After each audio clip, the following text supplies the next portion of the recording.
Hi everyone, welcome back to our channel.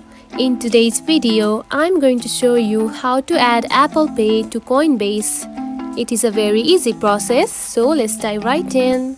First of all, find the Coinbase app on your home screen. Now open it. After opening the app, you will see something like this on your home page.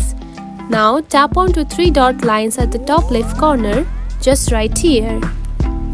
Then tap on to Profile and Settings.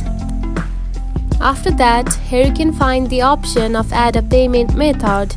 Now simply tap on it. Now here is the thing, if something like this is shown on your home screen or your mobile phone, then it is the reason that the payment method is not supported in your region or your area. And if it is supported, you can simply choose a payment method which can be the Apple Pay, and you can simply choose it and add it. And that's it. This is how you can add the Apple Pay to Coinbase. If you found this video helpful, don't forget to like and subscribe for more tips. Thanks for watching.